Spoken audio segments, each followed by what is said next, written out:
Marilyn Wilson here today from REtechnology. It's been a little while since I've talked to some of you, so welcome back. Thanks for attending with us.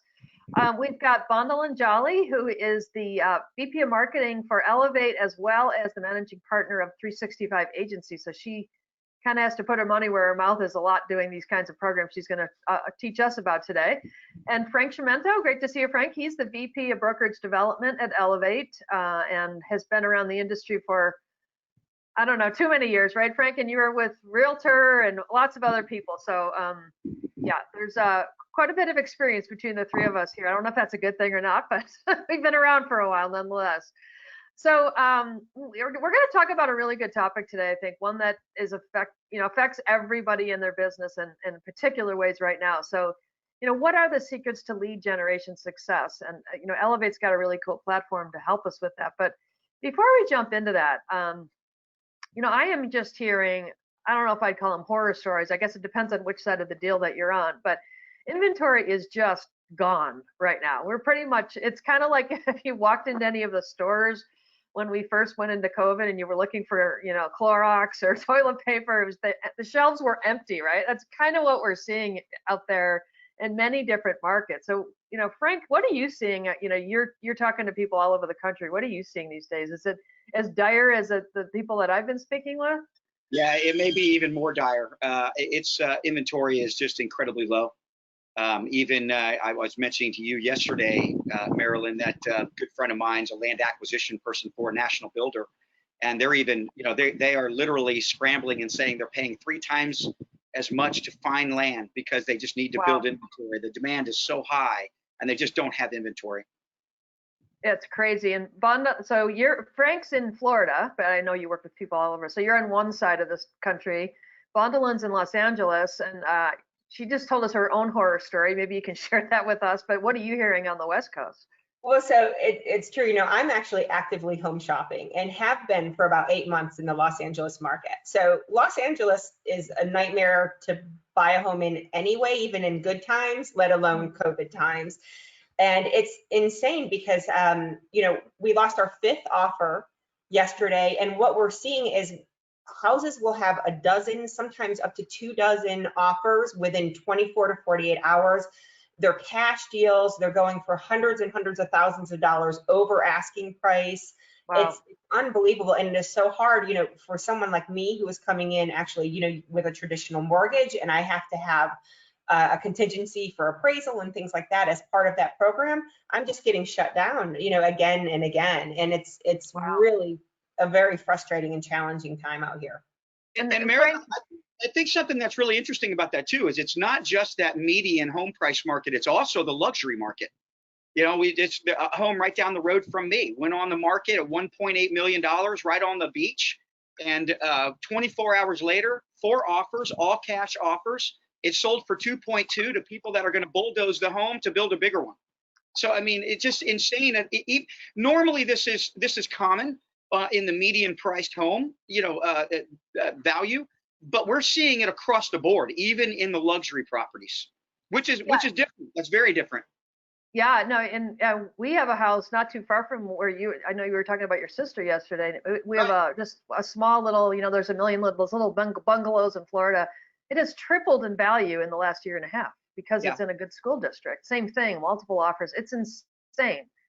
Well, I'm sorry, Marilyn. What concerns me yesterday, the deal that we lost, I mean, the thing is, in order for me to come in and be competitive, I have to bid so much higher than the value of that home is. And so I'm looking at, the resale opportunity on these homes. And and I'm dealing in a luxury market out here and they're still fixer-uppers.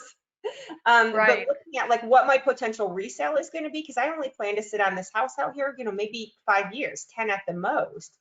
And it's ridiculous because I feel like I'm never, ever going to get my return on investment at buying right now. That's crazy. In my market. And it would be really people. Oh, I'm sorry, Marilyn. Go ahead. I was going to say we've got to hear from the people that are watching, and from this perspective, there's a lot of folks that are saying, hey, I can sell right now and get the most value for my home. But then I've got to turn around and go buy something else, and I'm buying at the top of the market as well. We're seeing a lot of folks that are selling their home and choosing to go rent something for Mhm. till after the election, or till whatever the case may be, to kind of see if they can get into a different position. And I'd be really curious to know if other folks are experiencing some of that as well. Yeah, I'd love to, if you guys, that's what I was just going to ask actually, Frank, for anybody that's on the call today, if you go look in the question box, there's a little gray triangle, click on that and you can open it up. I'd love to hear from you if you tell us what market you're from and what kinds of situations that you're seeing. Is it just as tight as we're hearing in Florida and California, or is that a coastal thing? I don't think so. From what I'm hearing, it's all over the place, but I'd love to hear from you guys. What else is interesting too is something that we're seeing, and Frank, we're seeing this with a lot of our clients across the nation, is we're seeing an exodus out of metropolitan areas, an exodus out of cities. And that's my thing. New York City, Manhattan is incredibly overpriced, and there's been a huge exodus. I think they're rentals are down 75% in Manhattan right now, and people are going out and buying in the Hudson Valley. The remote work environment is enabling people to not have to live in these incredibly high-priced communities. Unfortunately, I'm not seeing that in Los Angeles, so I don't know. Please, go migrate out of LA and give me some inventory. We're seeing it here too. Yeah, Bondilyn, we're seeing it here too.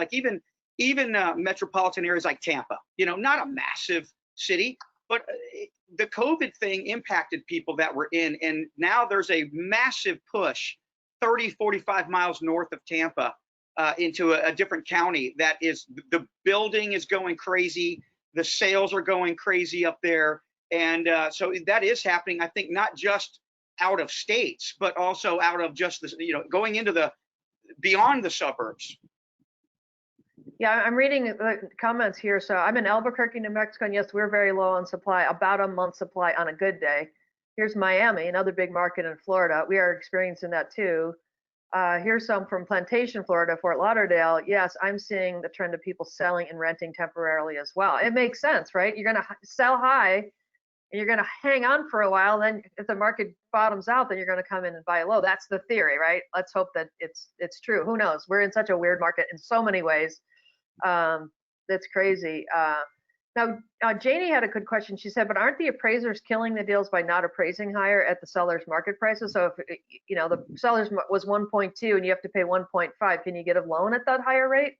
Well, here's the thing, in the LA market, the conventional loans, I think it's up to 765,000, right? Because there's no more, they're not doing any balloon mortgages or anything. The thing is, what's happening is the people coming in with cash. So I have to do a traditional mortgage. So I can only get lending up to 765,000. All of the rest of that, I have to come up with cash. So what's happening is I'm coming in and I've got X amount in, additional cash I can use. And I've got people coming in with just so much more than me. So they can run up the price of that house. It's ridiculous. Well, there's another fundamental issue. Appraisals are not supposed to be projections. They're reflections. And so appraisals lag behind the industry. When homes are selling in 24 hours or 3 days, that takes a little bit so the appraisals are lagging behind, and they're never going to catch up to the true market value of the homes. And to Bondilyn's point, it does create a little bit of an issue sometimes where people have to come out of pocket with a little more cash. But I think it's a slippery slope. I think if appraisals ever start projecting, we've got another whole can of worms to deal with. Oh, no. And the thing is, with these cash deals, it doesn't really matter, right? So as long as if it appraises at whatever 1.1 million, but I'm coming in with a 1.4 million deal because I'm offsetting all the rest of it in cash, that's not going to affect Gotcha. So Art has a good question. I think it's a good lead in. Art says, I thought this was a lead gen seminar, not a gloom and doom fest. You're right, Art, it is. It is. But we just want to talk reality for a minute so that we can talk about how do we fix reality. So let's jump into that. He's on track, though. He's keeping us on track. And that's right. Thank you, Art. Thank you. So the thing is, there's a lot of fallacies, and I know Marilyn, you and Frank and I yesterday in our preparation call, we're discussing this. So it's when do we get to lead gen? When we're in this unprecedented market and we're seeing this mass exodus and we're seeing this low inventory and these bid wars and all of this, what's happening is we have all of our clients coming to us and saying, there's no inventory, there's no leads, I have all of these problems. And I think these are some fallacies, first of all, that we need to start by, debunking. And that's what we're actually here to do today, right, guys? Exactly. So we're debunking now. Art. Hang in there. We've got you. Don't worry. We are going to talk about lead gen. So go for it, you guys. So, You know, I would say though, I'll be honest, I don't think it's doom and gloom. I think right now for good real estate agents, there's an opportunity to make a lot of money. For not so good real estate agents, I think a lot of them are going to go back to work at Subway making sandwiches because they're not going to be able to get through this. But for solid agents that are serious about their business, I think this is an incredibly opportunistic time in real estate.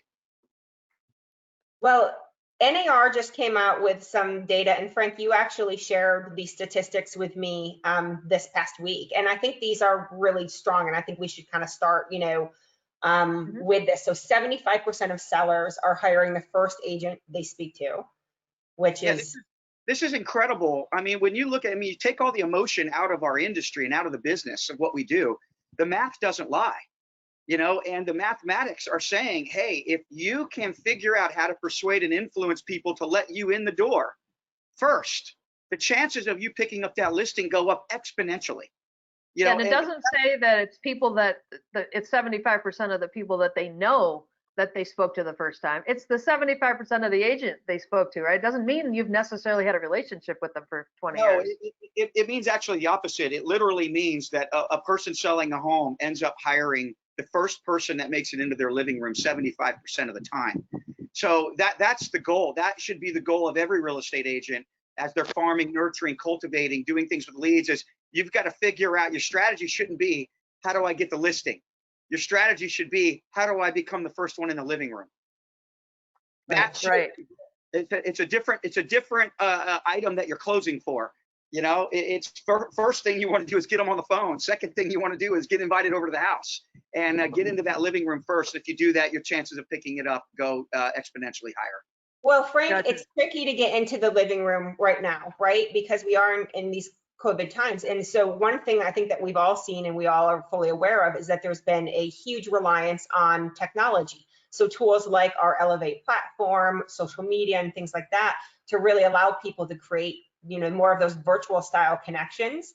Right. And I think that's really important too, is we've seen a huge shift, right? Because now I'm not out in my, you know, church service every Sunday or out in my networking events and shaking hands and that I'm actually having to do all of that in a digital environment now. Yeah, and that stat you've got right now, when we you know, as Art said, doom and gloom. I mean, it's like, you know, okay, we've got a shortage of inventory. What do we do? Well, this is something else that was mind blowing. I remember when I was at Realtor, this statistic hasn't changed in about 6 or 7 years. That it's just slightly upwards. It's almost 63% now. But 62% of buyers that have a home to sell are never being asked by their real estate agent if they have a home to sell. I mean, 62% of buyers, yeah, they're just not being asked. Now, and we see this, you know, from the other side of the table, from the technological side, we see this all the time. That consumers are saying, yeah, I'm selling my home. Everybody wants to talk to me and set me up on a property search. Nobody has asked me if I have a home that needs to be sold until it gets further down the road, or they start talking about, you know, contingencies or anything like that. But think about that. 62% of the people buying right now have a home that needs to be sold, and no one's really asking them. The other anecdote to that is, I mentioned to you, Marilyn, yesterday, the people who bought my sister's home, they were consolidating. They had 4 homes. They were selling 2 and going down to 2 homes. And so a lot of these folks that are buying, they might be getting rid of some other vacation properties and things of that nature to look at, you know, consolidating, maybe just going and living in one different spot for a while. But there's I can't encourage real estate agents enough to say the most basic, simple stuff, like asking someone if they have a home to sell. Seems like it's so boilerplate, so, you know, elementary, but the data says that we kind of forget to do that sometimes. We take it for granted. Yeah. Yeah, I think it's understanding that consumer behavior, right? And I think when you're a real estate agent, you're so ingrained in the day-to-day of what you do. And I think, you know, if you receive a buyer lead, for example, and you're going down that buyer lead path with them, and you're probably making the assumption in your head that if that buyer also has a home to sell, well, aren't they probably going to let me know that so that I can help them on both sides of this transaction, where they're not understanding from the consumer side, this is not an everyday thing for them. You know, this is a handful of times in your lifetime that that consumer is having this experience. They might not even realize that you can do both sides of that transaction for them. And it's sort of so true. Yeah, I was gonna say, Bondilyn, good point, because I'll tell you, just from a lead generation perspective, okay, for realtors that are buying leads online or farming them on their own, whatever, there is an absolute disconnect between real estate agents getting caught up in the cycle of what it is they do every day and viewing the world through that work or that professional lens, and really understanding consumer behavior and what the consumer is thinking about and the way they're processing decision-making strategies. And there's been a really big disconnect, and hopefully we'll dive into that a little bit here, hopefully give some tips and tricks. But that has really been a big disconnect, is agents are so used to plowing through and doing what they do every day that we're losing sight of what the consumer is actually going through and how they're making decisions. Well, it's interesting you bring that up. I just shot an interview with Tammy Bonnell, the CEO of Exit Realty, last week, and we were talking about the fight for the listing, right? Because it is a very competitive market right now. It is these unprecedented times, and and so many agents, when those leads come into you online, it's a numbers game, and you're just thinking about those numbers and those types of things, and you're not really looking and connecting that there's a real human there and that they have a story. And this is a challenging year for a lot of people, and you have to understand, why are those people looking to move in the first place during a time like this? Right. Is there a job relocation? Are they falling behind on their mortgage payments and need to cut costs? Do they have sick family? Like, you have no idea what is going on. And unless you can go in and have those exploratory conversations with those prospects and connect with them on a true, empathetic and human basis, right. If you're just going in and it's just a numbers game for you, you're not going to win on that one. So Laura's asking a question, which I think you just started to answer one of the questions, but she said, I think she's commenting or back on Frank and your point about, the first person in is the most likely one to win. She said, how do you overcome when the seller says, I'm not signing until I give, the meeting to the other one or two or three, however many they've chosen, before they make the decision? How do you get them to just sign on the dotted line and stop looking? Well, I think, look, sales 101 would say, look, anytime you're making any kind of a presentation and you're going for the close, I think anytime somebody says they need to think about it, I think the proper response to that is always, responding with the question of, is there anything else any other information that I, have not provided that you're waiting to learn about in order to make a decision? I think you just got to ask them. And if it's a matter of, I want to think about it, what they're really saying is, I think I've got a connection with you, but I'm not sure if I have a connection with you. It's about rapport. It's about persuasion and influence skills. It's about being likable. It's about feeling that connection. I mean, there are people on this call right now that made up their mind within 15 seconds of seeing the three of us, whether or not they liked us and considered us friendly. I mean, that's just the reality. It sucks for me. My mom said I have a face for radio. So, that's an obstacle to overcome. But my point is almost always when someone is wanting to interview other people, there's something that has been left hanging. And I wouldn't leave that house until I was able to directly ask them, what else do you feel like you need to understand better in order to make a decision?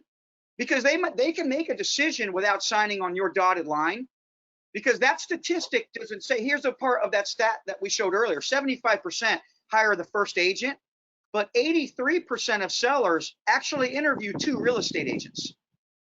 So you may not be the only one that they interview, but if you're first, your chances of getting that listing go up exponentially, especially if you'll do all those little things to really connect with them and really build that rapport. It's not about your listing presentation. It's not about all of your stats and all of your status and all of the homes you've sold. It's about whether or not these people like you. Zig Ziglar said it best: people buy from people they like. And if they don't like you, exactly, they're just not going to hire you, and it doesn't matter what kind of status you have behind you. Yeah, we did some research with. I'm sorry, Marilyn. Go ahead. We did some research with consumers, and a kiss of death to that point, Frank, is people will say, I feel like I had a dollar bill on my forehead. You know, if you're trying to close and not listen and engage. I mean, this, again, nothing we're talking about is something that if you're in sales and have been successful, you don't understand. It's just sometimes we forget. And we take for granted the things that we think they know. Here's a dumb example, but one that's really important. There was an agent a top performing agent down in Sarasota, Florida, who lost a $30 million listing. And of course, she was very upset about how did I lose a $30 million listing that she thought she had. So she went back to the client and said, you know, exactly that, Frank. You know, I thought we had good rapport. You know, I felt like we were pricing it right, doing all the things you were looking for. And the homeowner said, oh, absolutely you were. But there was one thing the other agent told us that they were going to do that you didn't do. And what was that? Well, they were going to put it in the MLS so that all the other agents in the market could see it and then it would sell faster. The agent's like, I'm going to kill myself right now. But you forget sometimes, right? Some of the, like to your point, Frank, like what's their hotspot? Is this house going to be worth like you were talking about, Bondilyn, like, is this really a good time to buy? Or to sell? Right? Am I really going to get the most money for it? How do I talk about, you know, how interest rates are so low right now and how this multiple offer thing is coming in without sounding too hype, buy now. There's a fine dance that you have to do, right? To Marilyn, between the two. The simple key, and I think the takeaway is this: when it comes down to lead generation, okay, and people are dialing for dollars or doing whatever it is they do to go through and nurture and cultivate leads, I think we have something out of sequence. We're trying to close for the deal instead of close for the relationship. And that's Very good way to look at it. That is the fundamental difference. That deal will come as an indirect result of the relationship every single time. Agents are trying to close the deal. They're not trying to close or open the relationship. And that is the key in lead generation. You've got to build the relationship and focus on that. You got to focus on the individual, not all of the services that you can provide right out of the gate.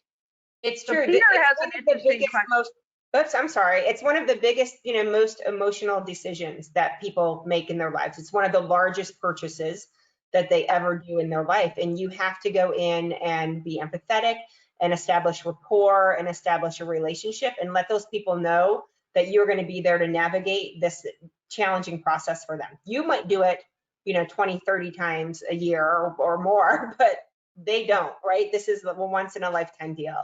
And so, you know, that kind of goes to our topic we were talking about yesterday. And I know, Frank, this is something that drives you and I totally crazy, is when our clients come to us and they say, oh, you know, these aren't good leads, these are bad leads, right? They're, right. You know, and I just can't stand that because there's no good and bad leads, right? There's really not. I mean, lead generation is I hate saying it this way, but it is a numbers game. The math does not lie. And there is not really much of a difference between what would be considered a good lead or a bad lead. They're leads. You should be converting 2 to 4% of your leads. I don't care what source you're getting from. So you've got to look at it and say, for every 100 leads that are in the bucket, I know there's 2 sales in there. I just don't know if it's lead 1 and 2 or lead 99 and 100. I've got to get through all of them, and I've got to have systems and processes to help me do it. When you can look at leads and change your mindset and stop thinking about whether you think it's a good lead or a bad lead, and start looking at it and say, I know there's 2 to 4 sales in this bucket, it changes your approach to the lead generation game, and it allows you to focus more on the things that matter most, which is like ROI. And here's what I mean by that. Figure out how much does it cost you to buy 100 leads? And if you sell 2 of them, does the commission you make on that, is that more than what you spent? If so, that's a good deal. Keep doing it. I double down. But if you don't have systems and processes and you're not willing to go through all of the, you know, the 96 people that aren't ready to jump in a car and run down the road with you to put an offer on a home, then lead gen's not for you. To be quite frank about it, no pun intended. But the reality is, it's a numbers game. You got to know how to play it. And if you have a strategy and a system, you will win. You will win far more than you will lose in the lead generation game. So what do you say to? I'm sorry, we got to stop doing this, Bondilyn. I'm just gonna ask you a quick question. I'm gonna play devil's advocate on that for a second, Frank, because that sounds great. That we got to chase 100 to get 2 to 4. You know, on a good day it can be 4 if you're good at chasing them. How does an agent find the time or energy or like fortitude to go through the 96 duds to get to the 4? I won't call them good and bad, but how do you live through that? Go ahead, Bondilyn. I know. Go for it. This is my marketing stuff right here, guys. So first of all, before I respond to that question, which I will, I just want everyone to know, I just put into the chat. So Frank's talking about that numbers game kind of idea. We actually built a lead generation calculator that's on our Try Elevate website. So I just shared the link in the chat with everybody. You can actually click and go to that, and basically you can run some formulas in there to determine like how many sales, what your average closes are, what you would be spending on lead gen, and what you would calculate in ROI. So I encourage everybody, if you want to kind of go and play with our calculator a little bit, go check it out. And if you like what you see in terms of those numbers, there's actually a form there that you can fill out and connect with one of our lead generation specialists. But Marilyn, so this graphic that I have pulled up right now, this is sort of the life cycle of our leads, right? This is the funnel. And so this is the situation. Frank says, okay, you go out and you spend money. Say you're spending money, you've got 100 leads coming in every single month. Now we know that a handful of those leads, right? Statistically, only 2% of inbound online leads are actually ready to move to transaction within a 30 to 60 day time period.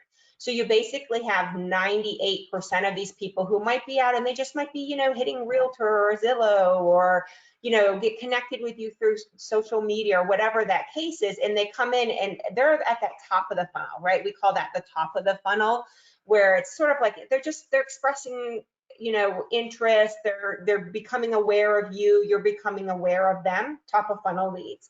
It's really then in that engagement cycle is when they start to say, okay, now we're ready, we're starting to narrow down, we're getting more serious, it's time to move forward. And then obviously you move them through the sales process, which is the yellow, which is the transaction component of actually going out and actively looking, making offers and moving through that transaction. And then the last piece is the loyalty component, because if you did things right and you established rapport and a relationship with these people, you're going to want to continue to maintain relationships with them even post-transaction, because they are going to be your source of referrals, which are huge for an agent's pipeline, right? Referrals, and also statistically, they're going to be ready in another 5 to 7 years for another transaction with you. And so this is kind of like the whole life cycle. And so Frank, you and I, we coach a lot with our clients on what we call the middle of the funnel. When they come in through that top and we have to be present, and then statistically that 13-month time period, we have to say we have to establish and maintain a relationship with these people to stay in front of them and make sure that whenever that time comes where they're finally serious to move into the engagement and sales cycle, that we are there. And so Marilyn, what we do inside of Elevate is we have a very robust, what we call the middle of the funnel process. So when leads come in, we can automate, you know, text and email outreach to them. We put them into, you know, if they're buyers, they can get daily reports of all kinds of new listings that meet their search criteria. If they're sellers, we have newsletters and different types of content and material to engage them with. We connect with them on their social channels, and we have a very, very robust and complex communication system that we put into place that once it is all set up, it has a little bit of that set it and forget it mentality. The leads are coming in, they're moving through these different phases, these color schemes of this, you know, communication, and wherever they are, we have something in place that is designed to engage them and help keep that agent top of mind, regardless of where they are in the life cycle. Well, and there's an ongoing battle in the real estate industry with lead generation between what I would say is behavior and reality, because every real estate agent on earth has been told a million times that you need to be consistent and patient with nurturing and cultivation. But the reality is we're in sales. I don't want to put in the time to chase somebody 13 months. I just don't. I want to go find the people that are ready to buy right now, that I can get it from in 30 days. And so on the lead gen side, and what we've done with our system is that middle of the funnel work that we do is designed to shake loose. Hey, out of the 100 leads in your bucket, are there low-hanging fruit in there that are ready to go right now? Let's go find them and focus your time and energy on them. However, there's another 96 in that bucket that are going to convert one day. So what is it that you're doing to keep that going while you're focusing on the people that are the here and now? because for too long and in too many organizations that I worked in, Marilyn, everybody focused on educating and teaching the agents to be patient and wait. And I'm like, this is crazy. They're not going to do that. So, hey, I got an idea. Why don't we do both? Why don't we help the agents find the people that are ready to go right now while we're helping them fill that pipeline for the people that are coming down the road? I don't believe there's an either or. I think it's both and. And, you know, you've got to realize that agent behavior is what it is. So we've focused our system and our platform on how do we go and partner up alongside the agents without trying to change their behavior, but make them more effective. And I don't know if that makes sense, but that's really what we focus on, is the top of the funnel for the long-term incubation and the middle of the funnel for the who do you know right now that's looking to get in a car or wanting to sell their home, and how can we help you get in front of them before they reach out to the 7 or 10 real estate agents they're friends with on Facebook? You know, so that's it's not a good lead versus bad lead kind of scenario. So many times it's actually, do I have the appropriate systems and processes in place to actually nurture and cultivate, you know, these lead relationships and drive the ROI ultimately. And there's always that instant gratification. I always call that 2 to 4%, Frank, I always call those the rainbows and butterfly leads, right? Because they're few and far between. All the rest of them, we have to establish time and invest and have them somewhere in. Every single one of us has to have a system in place that allows every single color of this little life bar here that we have to be nurtured and cultivated. And if you're doing that and you build that up, you know, you're going to have people constantly moving through that, and you're going to see a lot more ROI as a result. So we've got three different questions I want to throw at you guys about this, because I think you're bringing a really good discipline, right? We all need to think about it, that you don't just. I think this sometimes to your point, Frank, as salespeople, we we got a lead. Can it just become a check? Like, no, they don't always just become a check. It's right? It doesn't always happen. But there are three questions here that I think would be great to talk about. How could the system help you with this? So Peter has 2 of them. He said, so he works on 2 different types of listings and 2 different types of lead sources. He said, is there a specific approach to sellers who have canceled listings? That's number 1. And expired listings, which are kind of related, right? And how can is there a way to put those types of people into the program, or do you hit them right when it expires or right when it gets canceled? How would you guys approach those types of opportunities through the system?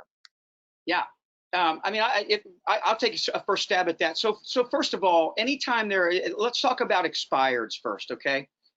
I think that it's not about when you hit them. It's how you hit them, and it's what is the message that you hit them with. That's where a lot of real estate agents make mistakes. They've got their form letters that they've got, and they send them out the moment that they realize it's expired. And what they're not really taking into consideration is where's the state of mind of that person who's had their home on the market and it did not sell, and now it's expired, and they probably had a falling out with that agent in some way, shape, or form, and they're just they're over it. They're over it. So it's not when do you respond to them, it's how do you respond to them. And I will tell you, you've got to go in there with empathy. You've got to go in there and let them know that, hey, I care about what happened to you. If you're willing to risk 15 minutes to talk with me, I'd like to come over and learn more about what happened and then give you some strategies on how I think we can do it differently and be more successful. You know, it's not when, it's how. And that's, you know, for expireds, that's definitely the case. Same thing with people that go through divorce, or people that get lists from probate attorneys. I see so many of the marketing material that goes out, and I just cringe.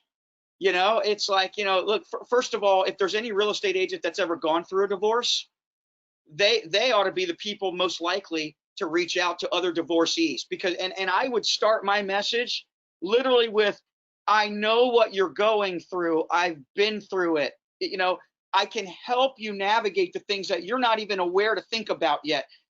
Being able to connect, that has nothing to do with putting you in the MLS and look at my listing presentation and look at all my certifications and look at the brand I come from. That has to do with, Marilyn, you're a human being. You're going through hell and back right now, and I get it. I've got to let you understand it. If I can make that connection, I will get your business. Well, and let me address that too. Go ahead, Bondilyn. I was going to say, let me address that from the technology standpoint, Peter. So, you know, I'm talking about like inside of a system like Elevate, where we have all of these communication workflows and things that are set up for you. You know, the thing is, once you've gone in and you've established that rapport with that person, you understand what their needs, their challenges are. You know, in a system like Elevate, you have that ability to go in and add people to different types of communication buckets. So I think, Frank, you know, one time when you see where the communication falls flat is you've gone in and you've had this wonderful conversation with somebody, you've gotten to know them, you understand, okay, they're going through this divorce, this is why they're selling this house right now, this is what they're looking to do. And then all of a sudden you put them into your CRM and it just starts automatically dripping content out to them that is not relevant to what their needs or their challenges are, or where you've established rapport. That's where a lot of that will fall flat. It's really important that when you go into a system like Elevate, that you're saying this person, these are their needs or challenges, this is the type of communication I'm going to send them, and you put them into the appropriate bucket.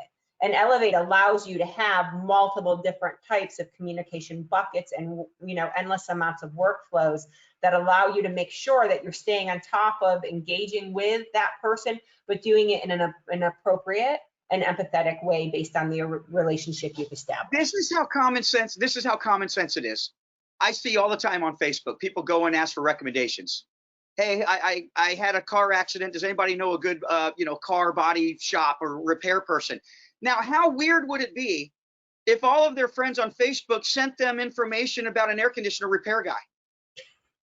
I mean, you think about that, I'm like, that would be insane. Realtors do it every day. I have this very specific need. I have this very specific problem, and you just sent me a generic piece of information. Well, it just tells me either there's something wrong with you, or you're not paying attention to me. I don't think realtors are doing enough of a good enough job at really focusing the messaging in, again, to meet someone where they are. You know, it can't be overstated, and you've got to have technology that can help you do that quickly and help you do that, you know, so that's happening at night while you're sleeping, because there's only so many hours a day. Quickly and thoughtfully, Frank. Yes. Because so many of these systems where you just drop the leads in and it just starts mass blasting, and that's going to kill the relationship opportunity. You really need to align with, you know, a technology tool that is going to help you be thoughtful and be reflective of who you are as a person and as a. It's also really, really important to understand.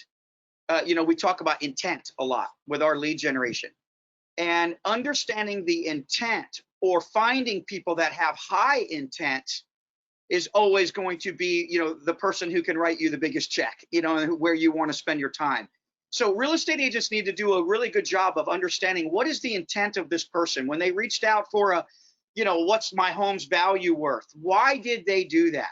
Did they get interrupted in the middle of their day and they just happened to click on it because they were curious?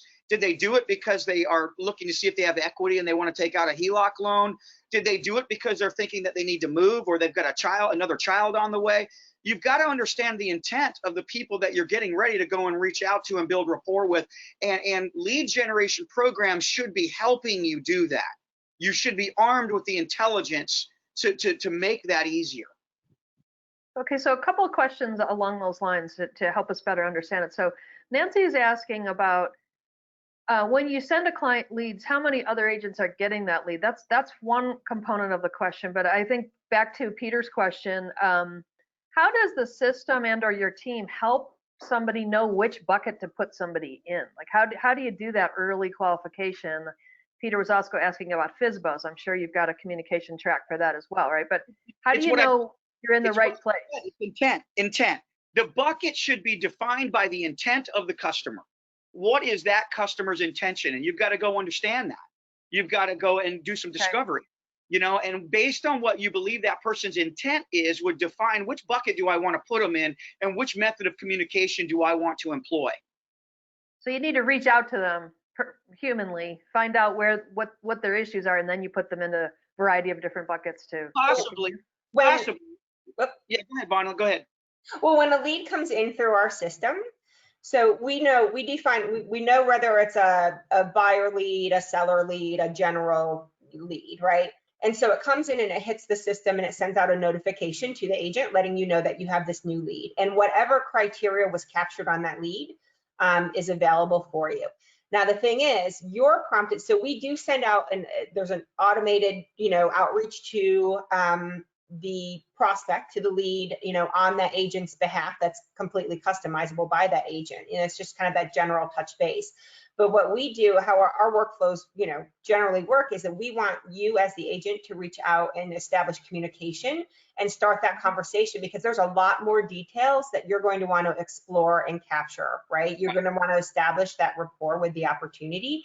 And as you get to know more about that opportunity, you fill out more and more of the details on that opportunity, and you can assign that opportunity into different types of communication workflows based on your, the knowledge that you've gained with them. So we're really helping you. We're guiding you step by step through the process and automating a lot of it, but it's also, it's very thoughtful, or what we call it, Frank, the smart path, right? Where we're coming in and you're pending data on lead records. So we're building more and more knowledge about a lead for you.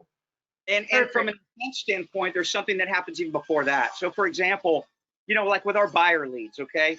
It's so crazy to me when I see this. And I'm 25 years in this industry, I still learn things every day that blow my mind. But for example, we've become a Google world, all right? So as consumers, we go to Google and type in everything, and then we start from there. We actually see people going to Google and typing in, homes for sale in Clearwater Beach on Zillow. Now, why they didn't just go to Zillow and type in Clearwater Beach is beyond me, but we're trained to just go to Google. We're actually capturing people that are trying to get to Zillow to search for properties, and we're grabbing them before they ever even get to Zillow and pulling them into property searches. Now, that is intent. That shows intent. That's somebody was specifically typing in a very specific keyword search term. They're trying to get to a certain destination, and we captured them. And there's a really big difference between intention-based leads and, oh, you got it there, Bonham, intention-based leads and interruption-based. Here's the difference. Facebook, I like to call interruption-based. I'm going through, I'm reading the news feeds, I'm seeing what my neighbor had for dinner last night, and up pops an ad about, click here if you'd like to know what your home's value is. Oh, okay, well, why not? I got 5 minutes to spare, click on it. Did I have any intention to sell my home? Maybe not. I might be just curious. I'm not saying interruption-based marketing is bad. I'm saying it has its place. But I would, as a real estate agent, I'm much more interested in finding the people that are specifically going to Google and typing in, how much should I list my home for in Tampa? I mean, literally, that type of messaging is what we see every day and what Google shares with us. And we see those kinds of people coming through, and that's who we're capturing.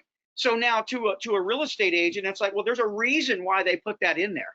There was intent behind it. What we find is typically the seller, we're talking about seller leads here for a minute, they're going out and doing some education and some knowledge gathering on their own because they want to sound somewhat intelligent before they reach out to one of the 7 or 10 real estate agents that they know on Facebook. And they want to know a little bit about it because they don't want to go in blind. We're capturing people sometimes that early in the process and saying, hey, before they go reach out to their 7 to 10 agents that they're friends with on Facebook, you've got all of their intent. You have all of their information. Why don't you reach out and build rapport and see if you can't get in the living room before they even reach out to their friends? And that's been one of the big, if you call it a special sauce or whatever, and kind of the way we do things, that has been a really big boom for us. And our agents love the fact that they're getting access before others. So Nancy wants to know if you're doing all that, which sounds really smart to me. It's like you say, it's a lot more qualified, a lot more specific, segmented type of question. But is it only one agent that you're gathering that for and giving it to, or are there multiple people in the same market? No, we as far as our program is concerned, our leads are exclusive to the agent who purchases the license. We do not send it out to 5 people and say, now everybody get in a car and race to the house and who gets there first wins. We don't do that. And that really makes us stand out, from the big boxes, right? The Zillows and the realtors, where it's like, who can get to that lead first and call and establish that, and you're competing for that. With us, everything is exclusive. Art has another question. He said, I'm new to this and I'm considering using what he's calling a lead service. It sounds like you guys are a lot more than that, but at the beginning of the process. Do you know any sort of successful conversion stats regarding buyer leads that you use to say, like, 2 to 4%. you talked about 2%, Yeah, but 2%, 2 to 4 of what you put in is going to come out the other end as a commission check in a correct. So relatively short amount of time. I mean, obviously there's anomalies, but I mean, if you look at it, I mean, the thing that I love about what we do is it's so rinse and repeat, regardless of market, brand, seasonality. Across the country, we see always a 2 to 4% conversion rate on our leads. Now, do I have agents that are doing 10%? Yeah, these people are machines, and they're just really great at building, rapport with folks, and they're just better. But I call it the trained monkey rate on lead generation should be 2%. If you're not recognizing 2% from your lead gen source, something's wrong. Either you're doing something wrong or you're not cultivating correctly. We see 2 to 4% across the board without we know ourselves. If we look at one of our customers doing less than 2%, we've got to go dive in with them and figure out what are they doing, because something's off. Hey, Marilyn, do you mind if we do a little polling of the audience, actually? We've got a couple of questions just to help us, I think, understand where people stand. Sure. For the first question, everybody, did it launch? It's trying to launch. Are you currently investing money in online lead generation or social media marketing? If yes, are you investing more than $1,000 a month or less than, or if you're not at all? So we would just love to kind of understand a little bit of who our audience is today and where you stand with that. Yeah, so it's just coming in. Interesting, we're in the midst of doing a lead gen study ourselves, and we're finding that social media marketing actually seems to have taken the lead over online lead gen. Interestingly, I'm not sure that's the right answer, but that seems to be what's happening.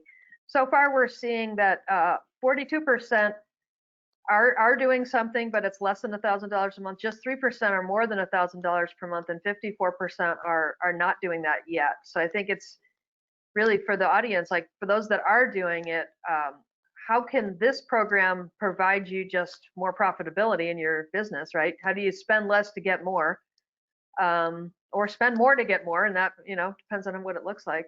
Well, I think then, understanding your business partners, Marilyn, we talked yesterday, we've been testing this seller lead generation program for a year. We've been testing it and fine tuning it.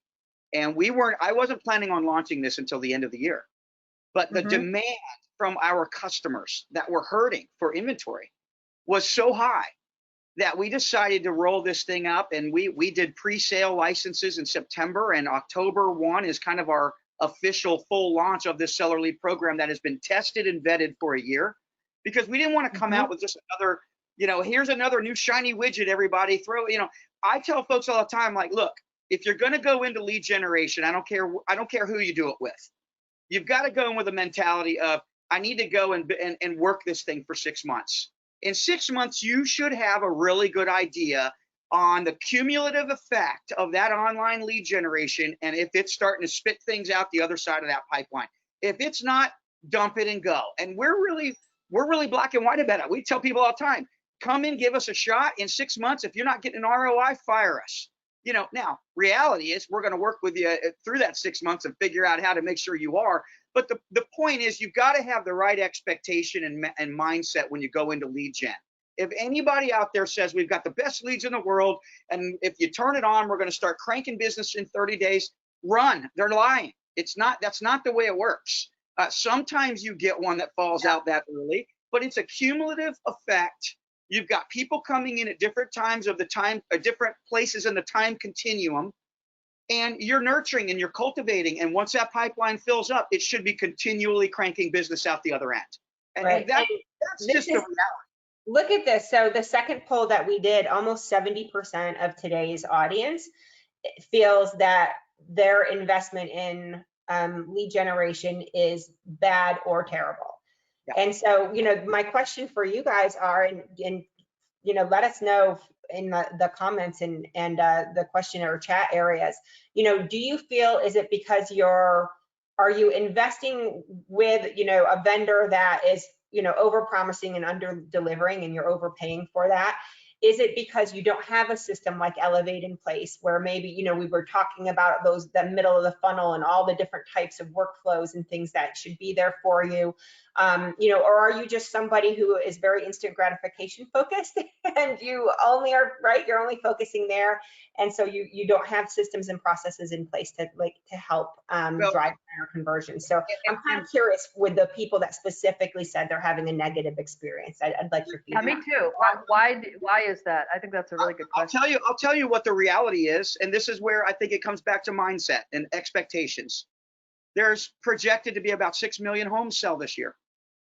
There will be more than 120 million real estate leads generated this year. 120 million leads are going to get generated for 6 million properties sold.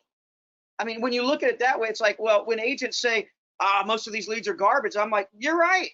They are garbage today, but they're not garbage. Let me put it this way, Marilyn, this was mind blowing. I'm stealing from, you know, when I'm letting things out of the bag. When I was at realtor.com, we used to work with our big broker clients, and it was commonplace. You go into the brokerage, they would say, the leads stink. The agents don't think they're getting anything. And you know what we would do? We would take the 1,200 leads or so that we generated over the course of a year and run them up against a tax roll and say, you know, we saw that 64% of the leads that were being generated were actually buying a home. They may not have bought the home from Bondilyn, but Bondilyn got that lead. But those people were actually buying. So the point that I try to make to people is, look, it's not so much about the lead. It's about the systems and the processes you have and your ability to follow through with that lead. They're going to make a financial transaction happen at some point.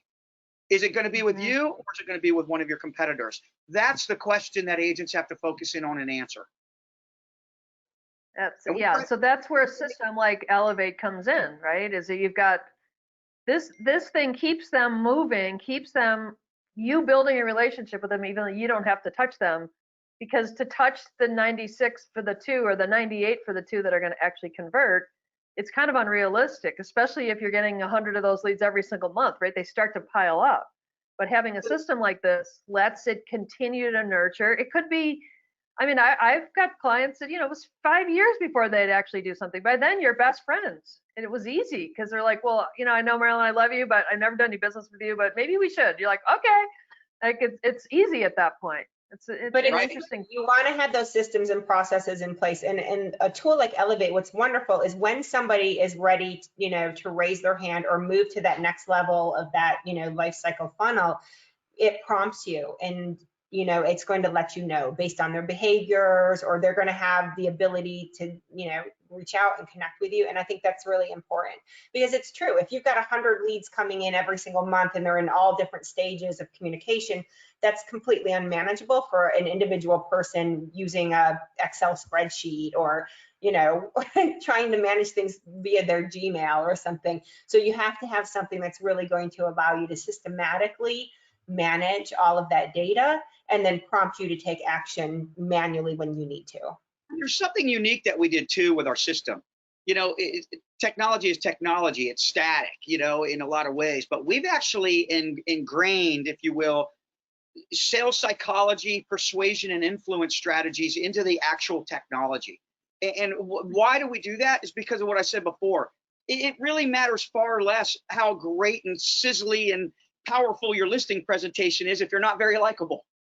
You know, it's like, you know, so we take that into consideration in our processes, and we're trying to help the agents by coming alongside them and saying, what is it that we can help you do to make a better, bigger, faster, deeper connection with the people you're trying to persuade and influence to hire you? I mean, that's the end of at the end of the day, that's what your technology should be doing. Your technology should be making it easier for you to persuade and influence people to hire you. If it's not doing that, get something else. Because that's just a fact. That's what technology should be doing for real estate agents, and that's what we work really hard to do, and slightly different in our approach. And I think that's you know, it's a difference maker for us. Technology isn't the replacement of human connection. It should be the complement, right? It should be the complement to the human connection side of it. Yes. So we've got a few interesting questions coming I wanted to pose to you guys. One came from Peter. He said, I'm constantly experimenting with text for texting and letters, but I get very little opportunity to get feedback from the market to tell me, like, is it working or not? So in the system, do you guys kind of hone this? Do you watch what like response rates and things? And then how do you help people make sure they're saying the right things to the right people? Oh yeah, Frank's I'm laughing because we wear each other out internally and saying if you can't measure it, you can't manage it, and that's kind of our mantra. So we're heavy. Listen, we give like I open the curtain up all the time.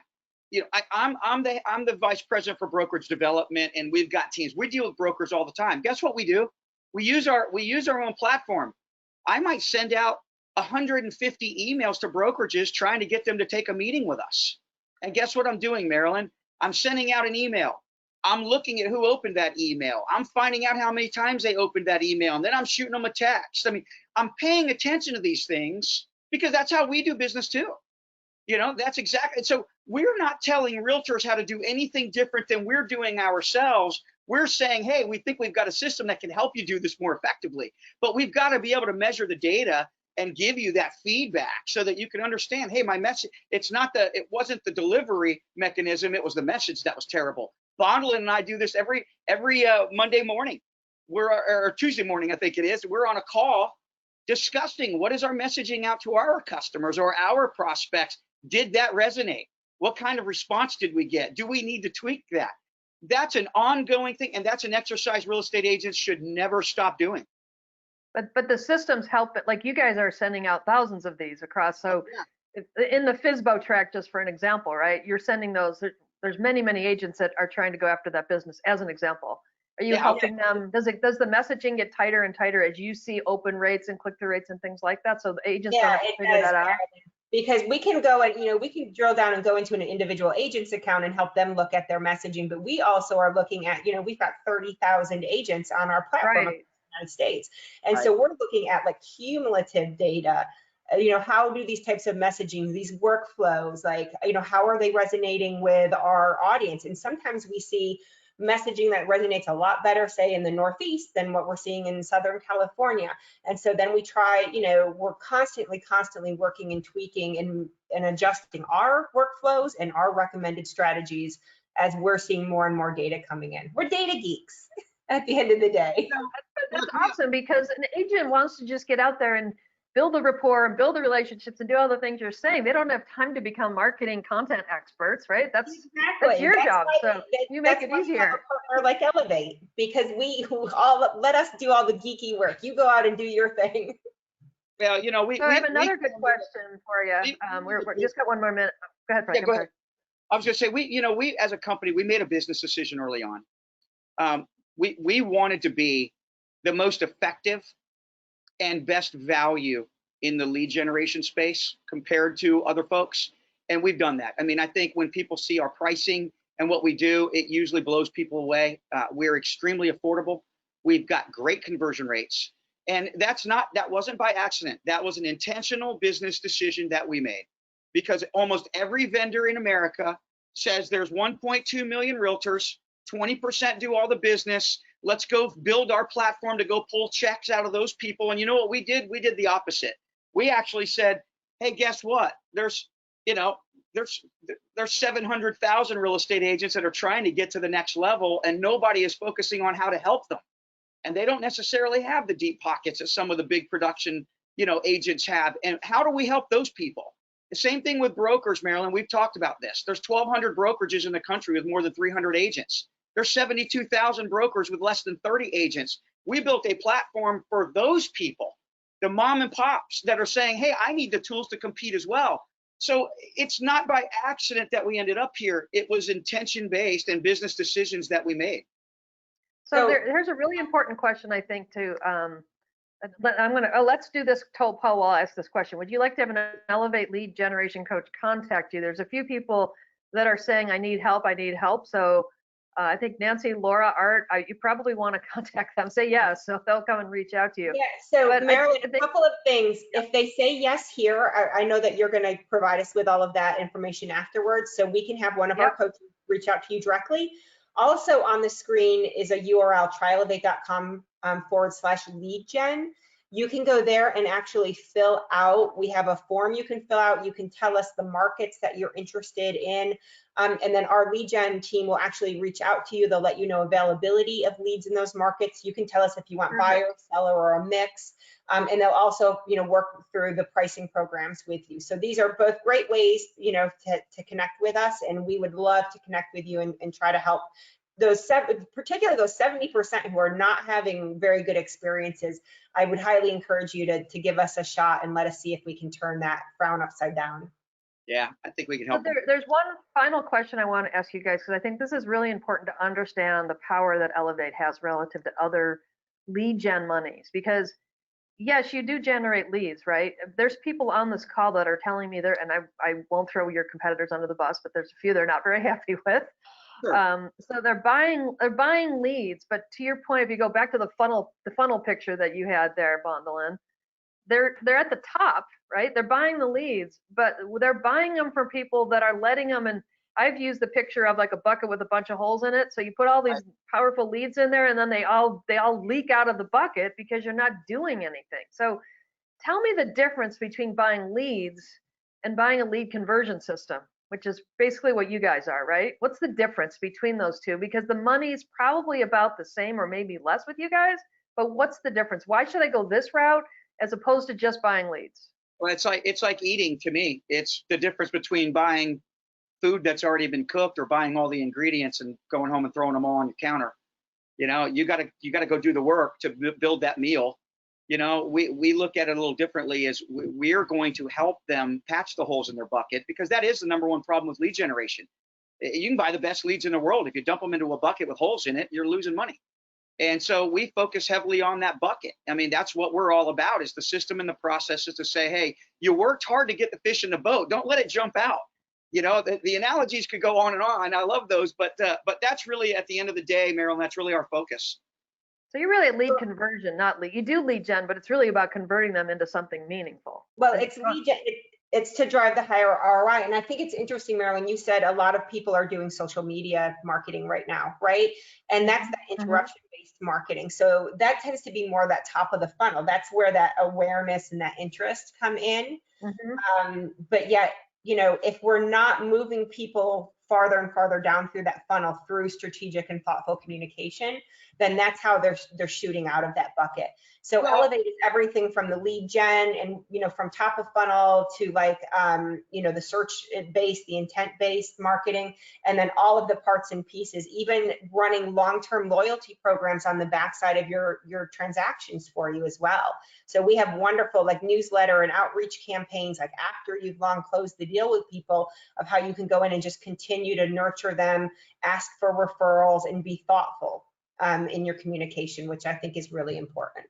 And kind of like managing the life cycle. Go ahead, Frank. I'm sorry. I know we're running over, but the last thing I was going to say too, that I think that we forget about sometimes, because we're actually doing all of that. So in our lead generation program, we've made that our top upper echelon platform. So when people are doing lead gen, they're just not getting lead gen. They're getting everything that we provide as a company: our social media marketing automation, our CRM, everything that we provide comes within our lead generation program. So it's CRM, it's CA Wizard, it's all of that, and automated social media marketing comes with the lead generation. So we're giving them a system to farm their sphere and do all of that more effectively, while we're going out and finding all the people they've never met before that are expressing intent and pulling as well. So we're helping the agents by doing all of it for them. That sounds so much more valuable than just buying a database of names, which is in effect what you get from a lot of people, right? And to I forget, it was somebody, Nancy's point, it's one person's getting those names, not four people. So it's not a race to who's going to call you. It's like, if you've ever filled out any information about cost of moving, as an example, what happens? It's the same kind of thing that happens if there's multiple people getting those leads. It's like, please stop calling me. I don't need 14 people chasing me. That's overwhelming on the consumer side, by the way, too. I've been on the receiving end of that. I foolishly one time put in a request on a property inside of realtor.com, and my phone was ringing off the hook. And it was very overwhelming to me. And this was many years ago before I understood exactly what they were doing with their leads, right? I'm like, oh my God. So it wasn't pleasant for me as the consumer, which is not what you want. That's not the foot you want to start on. It's so funny Definitely because the other day I was on Amazon.com looking for patio furniture for my balcony here, and it hit me. I thought, how funny would it be if every time I was browsing or just clicking on patio tables, if my phone rang or an email came in from some furniture company trying to sell me that table?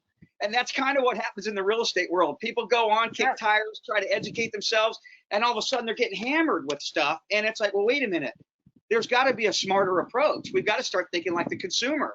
And I think that's why our conversion rates have been so good, Marilyn. I think we're doing it just different enough from other people to where it's making a difference. Well, that's awesome. Thank you guys for thinking like a consumer, number one, and bringing that so agents don't have to figure all this stuff out on their own. Like I say, they just want to get out. I mean, as a salesperson myself, you just want to get out there and talk to people, right? You don't want all that other stuff. That's your guys' job. So thank you for bringing them great leads.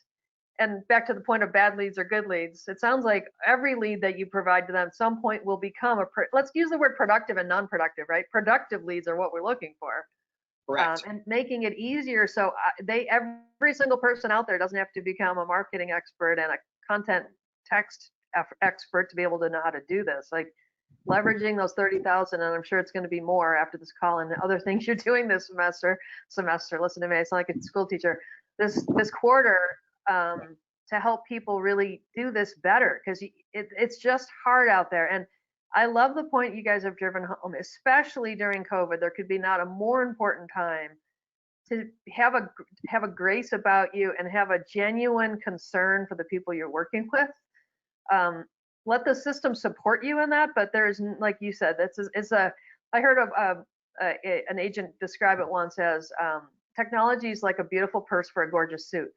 It never replaces the human element, but it can certainly pull the whole program together and make it much more effective. And frankly, take that money, that hard-earned money that you've got, and make it work harder for you. And so go back to that lead gen calculator that Bondilyn showed us earlier that's in the chat, and just start thinking about it. Put in the other types of monies that you're spending, and look at the way that you're spending that money. Is it really getting you as much as it could possibly get you, and is it getting you as far down that funnel of, I call it the sales funnel of success, as it can possibly get you? Again, not remembering they're not going to all happen in 10 minutes, but over time, will your business continue to ramp as you build this continuous communication and effort to support your clients? So, and Marilyn, the thing is, like in the northern climates, especially right now, COVID pushed the spring and summer season into the fall for most of the country.